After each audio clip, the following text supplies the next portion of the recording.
주님이 부르는 음성 널 받아 주시나니 죄버린 내게 임하시사 끝까지 널 도우시네. 후회하지 말라 피하지 말라.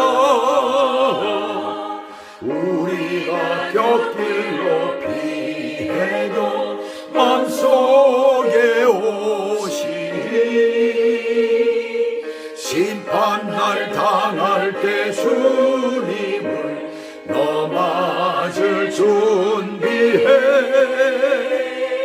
맘속에 주님을 영접하라.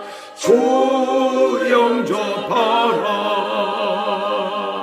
주님의 은혜를 받고 예수님 영접하라. 마음은 활짝 열어놓고 너 주님을 영접하라. 피하지 말라 피하지 말라. 우리가 곁길로 피해도 맘속에 오시리. 심판날 당할 때 주님을 너 맞을 준비해. 맘속에 주님을 영접하라. 주 영접하라.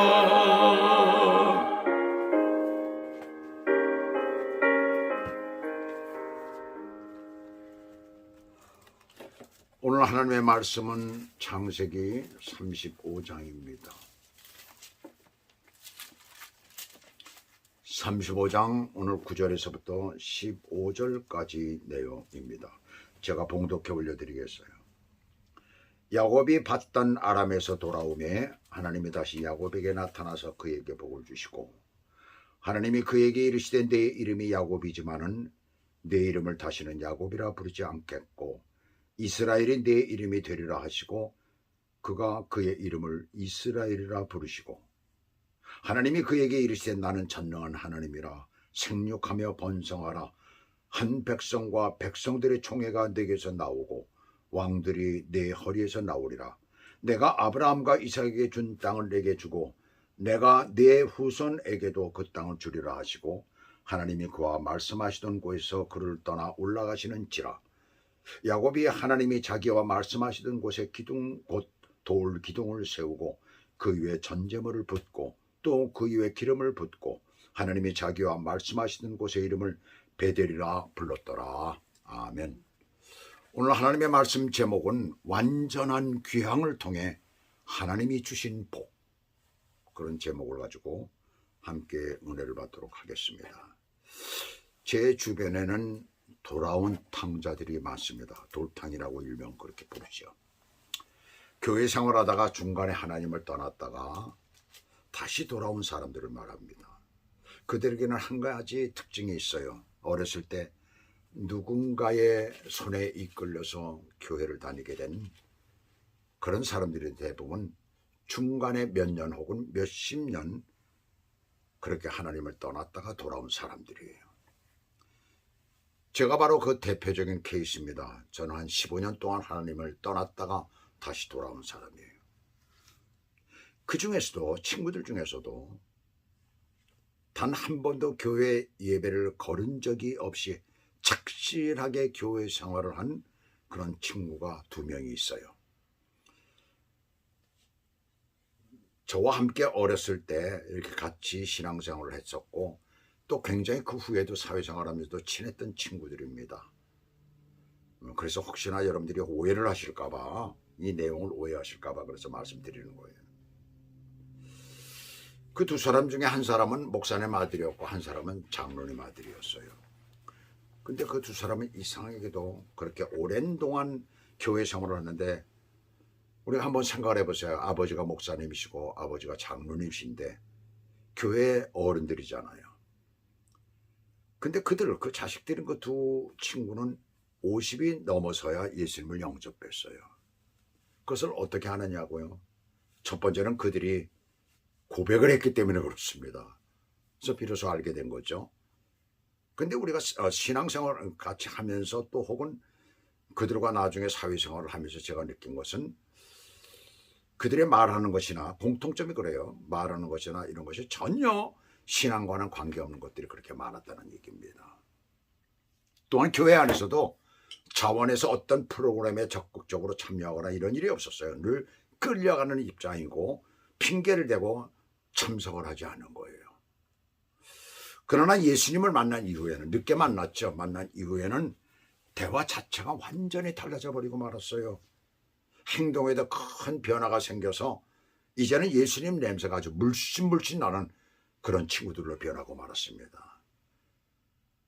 지금은 그 한 친구 중에 하나는 장로님이 되고 한 친구는 여전히 집사님으로, 아마 교회에서 직분을 더 주겠다고 그러는데 자기는 자격이 없습니다. 그러고서 받지를 않았다고 하더라고요. 오랜 동안 교회 생활은 했지만 신앙생활은 아니었던 거예요. 이제서야 비로소 올바른 신앙생활을 하게 된 겁니다. 야곱의 경우도 늘 하나님의 보호하심이 있었고 간섭하심이 있었음에도 하나님과의 서원의 약속을 까맣게 잊고 있었던 것으로 보아서 그의 신앙 상태를 우리가 알 수가 있죠. 그가 베델에 돌아옴으로 인하여 오늘 본문 9절에선 마치 야곱이 밧단 아람에서 갓 돌아온 것처럼 표현이 되고 있어요. 저는 이 표현을 보면서 왜 갑자기 이 표현이 이렇게 되지? 왜 도대체 이런 표현을 썼을까? 야곱이 보시면은 밧단 아람에서 돌아오매 하나님이 다시 야곱에게 나타나서 그에게 복을 주시고, 그 전에 이미 나왔던 얘기입니다. 그런데 이렇게 표현이 되고 있어요. 그러면 왜 갓 돌아온 것처럼 묘사하고 있을까요? 그것은 과거에 야곱이 하나님을 만났던 곳, 자신이 서원했던 곳으로 되돌아와야 완전한 귀향임을 여기서 말씀하고 있는 거예요. 예수를 온전히 믿고 고백을 했던 그곳으로 돌아와야만이 완전히 돌아온 돌탕이라는 얘기입니다. 그동안 숫곳을 거쳐 세금에 있었던 10여 년의 생활은 완전한 귀향이 아니었다라는 것을 여기서 말씀하고 있는 거예요. 하나님을 향한 몸만 돌아왔다고 돌아온 것이 아니죠. 하나님을 향한 마음까지 돌아와야 완전한 귀향이 되는 거예요. 한 발은 여전히 세상 가운데 있고 한 발만이 하나님께로 돌아왔다면 완전히 돌아온 것이 아니죠. 마태복음 16장 24절에서 예수님께서 자신의 고난을 받고 죽임을 당하고 제3일에 살아나야 할 것을 말씀할 때에 베드로 중에 수제자 베드로는 뭐라고 얘기를 합니까? 제자 중에 그 수제자. 절대 그런 일이 없을 것입니다 라고 말할 때 예수님께서 뭐라고 말씀하십니까? 사탄아 물러가라라고 말씀하시잖아요. 그러면서 뭐라고 말씀을 해요? 하나님의 일을 네가 생각하지 않고 사람의 일을 생각하는도다 라고 하시면서 제자들에게 이르시되 누구든지 나를 따르고는 자기를 부인하고 자기 십자가를 지고 날마다 나를 따를 것이니라 라고 말씀을 하십니다. 하나님의 일을 제대로 알지 못하는 불락신에서 나오는 거잖아요. 이런 말들이 나오는 것입니다. 그래서 사탄아 물러가라라고 말씀을 하신 거예요. 불확신에서 빠져나오는 것은 자기를 부인하는 것입니다. 그런데 그것이 쉽지가 않아요. 자기를 부정하라는 얘기입니다. 그것이 바로 올바른 신앙이라는 것을 말하고 있는 거예요. 그것이 믿음에 대한 확신을 얘기를 하는 것입니다. 사람은 누구나 자신을 사랑하기 때문에 그렇습니다. 하나님의 일을 생각해야 하는데 하나님의 일을 생각하지 않기 때문에 그래요. 한 발은 세상 가운데 여전히 있고 한 발만 하나님께로 돌아왔기 때문에 그래서 그런 말들이 나올 수가 있는 것입니다. 그러나 야곱은 지금 여기 보세요. 큰 일을 당하고 징계를 당하면서 베델에 돌아오게 되었고 하나님께서는 그것을 굉장히 귀히 여기셨다는 사실이에요. 그런데 여기 표현 중에 하나님이 다시 야곱에게 나타나서, 이전에 하나님께서 베델에 나타나셨는데 이번에 또 나타나신 거예요. 다시라는 단어는 반복하다라는 의미 있는데 여러 가지 해석을 할 수가 있지만 두 가지가 다 맞습니다. 베델에 나타나셨는데 다시 나타나는 의미를 대고 그 전에 하나님께서는 야곱에게 5번이나 나타나셔요. 지금까지 5번 나타나신 것입니다. 근데 맨 나중에 나타난 게 뭐예요? 35장 1절에서 베델로 올라가라고 말씀하시는 그 장면이 나오잖아요. 그것이 제일 마지막입니다. 이번엔 베델에서 나타나셨던 때를 말하고 있는 것입니다. 이것은 이번엔 좀 더 특별한 의미로 하나님께서 나타나신 거예요. 무엇이 특별한 거예요? 이제 것은 그를 하나님께서 보호하시고 그에게 힘을 주시기 위해서 그리고 위로하시기 위해서 나타나셨지만 여기서는 와예라라는 단어가 나와요. 그것은 야곱에게 스스로를 나타내 보이심으로 하나님을 직접 경험하게 하기 위한 것입니다. 이것이 다른 거예요. 다른 때 나타나서 말씀하시고 다른 때 직접 나타나셨던 그런 모습과는 달리 완전히 여기에서는 야곱이 그것을 경험하도록 하게 하기 위해서 하나님을 알게 하기 위해서 나타나신 것이에요. 그리고 나타나서의 다른 한 가지 이유는 야곱에게 복을 주시기 위함이었습니다. 복의 내용이 4가지가 나오죠. 장차 주실 복의 내용이에요. 그 내용 첫 번째는 무엇입니까? 10절에서 내 이름을 다시는 야곱이라 부르지 않고 이스라엘이라 부르시겠다는 거예요. 첫 번째로 이스라엘로 부르신 이가 누굽니까? 하나님이시잖아요. 이스라엘아 라고 말씀을 하시잖아요. 이스라엘이라 하리라 하시고선 이스라엘이라고 좀 부르십니다. 예수 믿고 구원받은 하나님의 자녀에게 가장 큰 축복은 바로 이름이 바뀌어진 것이에요. 야곱이란 이름이 그대로 있지만 이스라엘, 하나님과 씨름하여 이김이라는 그런 뜻의 이름을 사용하라는 것입니다. 요즘 그리스도인들에게 생물학적 또한 육신의 부모에게서 받은 이름은 그대로 있지만 하나님의 자녀, 하나님의 아들이라는 새로운 이름으로 너를 부르겠다는 것과 같은 거예요. 예수 믿고 거듭난 사람에게 붙여진 또 다른 이름이 아닙니까? 그 대표적인 성경 구절이 뭐예요? 요한복음 1장 11절 12절에 보시게 되면 자기 땅에 오매 자기 백성이 영접지 아니하였으나 영접하는 자 곧 그 이름을 부르는 자들에게는 하나님의 자녀가 되는 권세를 주셨으니 자녀가 되는 권세라고 했어요. 근데 로마서 8장 14절 15절에 보시면 무릇 하나님의 영으로 인도함을 받는 사람은 곧 하나님의 아들이라 그랬어요. 너희는 다시 무서워하는 종의 영을 받지 아니하고 양자의 영을 받았으므로 우리가 아빠 아버지라 부르짖느니라. 양자의 영을 받았다는 것입니다. 하나님의 양자가 되었다는 것이 우리의 신분이 완전히 바뀐 것이에요.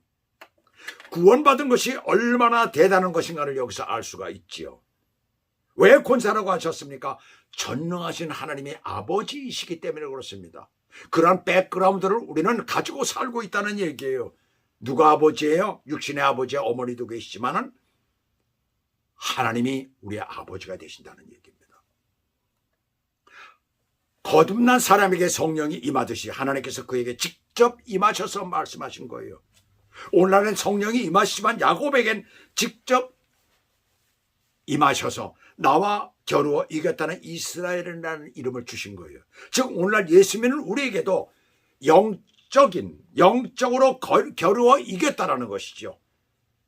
예수 믿는 것이 어떤 사람에게는 쉽지만 어떤 사람에게는 정말로 어렵습니다. 아까 우리가 찬송을 부르면서도 그 찬송 가운데 나오고 있지만은 우리가 하나님의 아들이 된 영적으로 이긴다는 것이 얼마나 어려운 거예요.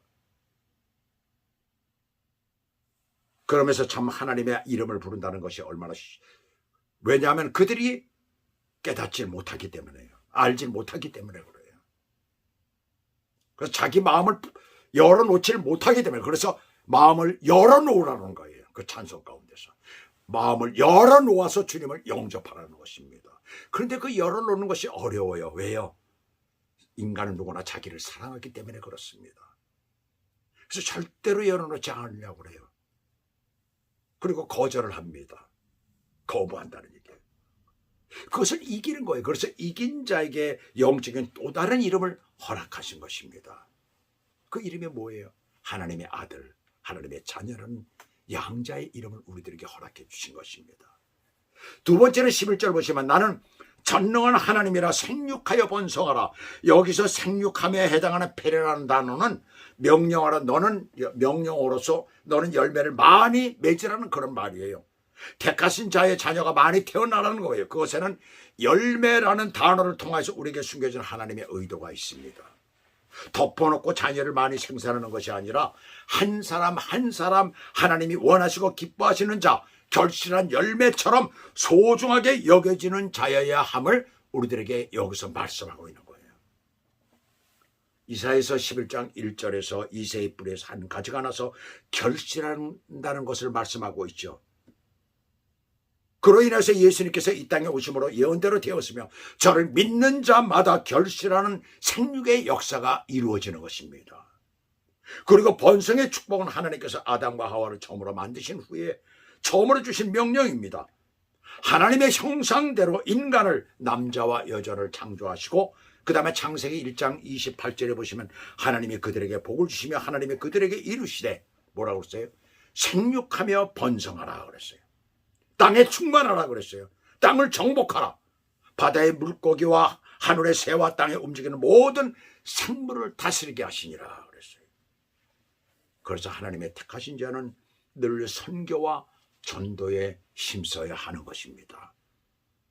그렇게 우리가 살아갈 때에 정말 하나님께서 기뻐하시는 아름다운 역사 저희들 가운데 일어나는 것입니다. 그 다음에 세 번째는 11절 하반에서 한 백성과 백성들의 총회가 내게서 나오고 왕들이 네 허리에서 나오리라. 한 백성이라고 했어요. 그리고 백성들의 총회라고 했어요. 하나님의 이름으로 세워진 나라와 거기에 속한 커뮤니티, 믿는 자들의 공동체, 나라가 너에게서 나온다는 것입니다. 이것은 실제로 하나님이 세우신 국가인 이스라엘과 선민의 이스라엘 백성들, 민족과 왕들이 거기에서 나왔잖아요. 장차 이 민족을 통하여서 예수 그리스도 메시아가 오실 것을 예고한 것입니다. 그리고 그로부터 그의 나라가 이 땅에 이루어진 것입니다. 오늘 우리들은 그 나라를 위해서 이 땅에서 애를 쓰고 이 땅에서 전도도 하고 선교도 하고 하나님의 말씀 가운데 사는 것이 아닙니까? 아브라함부터 이삭 그리고 지금 야곱에게 이르기까지 그 놀라운 선택의 은총이 이어지는 거예요. 그 구원의 은총이 오늘 이방인이었던 우리, 죄인이었던 우리들 가운데 임한 것입니다. 이러한 축복을 우리가 받은 것이에요. 마지막 네 번째는 12절에서 아브라함과 이삭에게 준 땅을 그 아들 야곱에게 주시겠다는 거예요. 완전한 계승권의 축복이지요. 세 번째 미래의 축복에서 네 번째는 육신의 땅의 축복을 말씀하고 있습니다. 현실의 땅의 축복을 여기서 말씀하고 있습니다. 이 구절을 원어상으로 보면 땅을이라는 말 외에 하레츠라는 말이 보면 맨 앞에 나오고 있어요. 맨 앞에 그 땅을이라는 말이 나옵니다. 하레츠는 정관사 하와 땅의 아레츠가 합해진 단어로서 그 땅이 말하는 말이에요. 그 땅은 어디를 지금 말하고 있을까요? 우리가 창세기 15장에 보시게 되면 아브라함과 언약을 맺으시는 장면이 나오죠. 그 장면을 횃불 언약의 장이라고 우리는 부릅니다. 거기서 17절에 보시면 타는 횃불이 재물에 쪼갠 고개 사이로 지난 후에 18절에서 아브라함과 언약을 세우시는데 뭐라고 말씀하셔요? 내가 이 땅을 애굽 강에서부터 그 큰 강 유브라데까지 내 자손에게 주노니라고 바로 말씀하신 바로 그 땅을 말하고 있는 것입니다. 그 후에 오랜 시간이 지난 후 모세는 가나안을 향하여 나아갔고 모세 후계자 여호수아가 그 땅을 정복하기 시작하였고 그 다음에 다윗과 솔로몬 땅 때는 완전히 정복함으로써 본문의 예언이 단계적으로 이루어지는 것을 우리가 보게 됩니다. 그런데 여기서 중요한 단어가 나옵니다. 내가 주리라 에텐이라는 단어예요.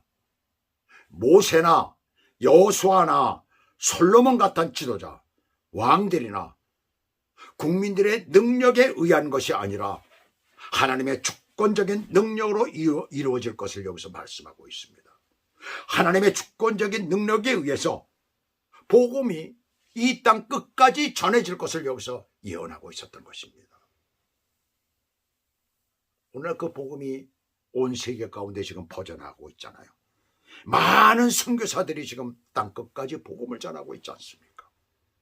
오늘 우리들은 그것을 위하여 늘 기도하고, 그리고 우리가 조금씩 모으는 그 선교비를 가지고 그들을 돕기도 하고, 또한 이 땅 안에 가난하고 어렵고 힘든 사람들을 온전한 복음을 전하기 위해서 그들을 돕고 있지 않습니까? 또 교회들을, 가난한 교회들을 또 돕고 있잖아요. 곧이어 하나님께서 야곱이 보고 있는 가운데 하나님께서 하늘로 올려오시는 장면이 나옵니다. 창세기 17장에서 아브라함과 언약을 마치신 후에 하늘로 올라가신 것과 같은 장면이 가시적으로 지금 보이는 거예요. 그래서 야곱은 너무나 감격한 나머지 돌기둥을 세우지요. 야곱은 생애 동안에 무려 4번이나 돌기둥을 세웁니다. 특별히 기념할 일이 있을 때마다 세웁니다. 돌기둥을 세우고 헌신을 상징하는 발효 음료인 전제물을 붓고 거룩함을 상징하는 기름을 거기에다 붓습니다. 그리고 그곳 이름을 베델이라 하죠. 베델, 하나님의 집이라 불렀어요. 하나님이 말씀하시던 곳이기에 베델이라 이름을 지은 거예요. 왜요? 이는 그곳에서 비로소 하나님과 인격적인 만남을 그가 가졌고, 그가 그토록 바라던 땅과 후손과 번성과 세상을 다스리는 축복을 받았으니 얼마나 감격스러웠을까요? 그래서 그는 하나님 앞에 돌기둥을 세우고 거기에다 전제물을 붓고 그리고 기름을 붓고 하나님 앞에 영광을 돌렸던 것입니다. 그동안 가진 고난 끝에 받은 축복이니 말입니다. 그 얼마나 참 기가 막히겠어요. 이러한 축복을 그가 받았어요. 그의 생애는 이제부터 완전히 다른 방향으로 흘러갑니다. 여지껏 살았던 것과 다른 정말 하나님이 기뻐하시는 삶을 그 다음부터 살아가고 있어요. 이 땅에서 저와 여러분도 하나님의 허락하신 예배의 장소에서 주님께 우리의 모든 것을 올려드리며 베델이라는 돌기둥을 세우시기를 주 예수 그리스도 이름으로 축복합니다. 그러한 저와 여러분이 되시기를 주 예수님의 이름으로 축원합니다. 기도하시겠습니다. 하나님 아버지, 오늘 야곱이 이 베델에서 하나님 앞에 제사를 드리며 주님 앞에 자기의 신앙을 올려드리며 하나님의 그 놀라운 은혜를 체험하며 그 하나님을 오늘 바라보며 주님 앞에 참으로 그가 귀한 것들을 드리는 것을 봅니다. 이러한 모습 가운데서 우리가 이 땅에 살아오면서 여지껏 게을렀던 것, 온전치 못했던 것, 주님을 알지 못했던 것을 바로 알게 하시고 나머지 생애를 주를 위하여 살아가는 믿음의 사람들이 될 수 있도록 은혜를 베풀어 주시옵소서. 우리가 너무나 하나님 앞에 온전치 못했던 것들이 많습니다. 그러한 저희들을 불쌍히 여기시고 하나님의 은혜 가운데 사는 믿음의 사람들이 될 수 있도록 저희들의 길을 인도하시고 축복해 주시옵소서. 예수 그리스도 이름으로 감사하며 기도 올려옵나이다. 아멘.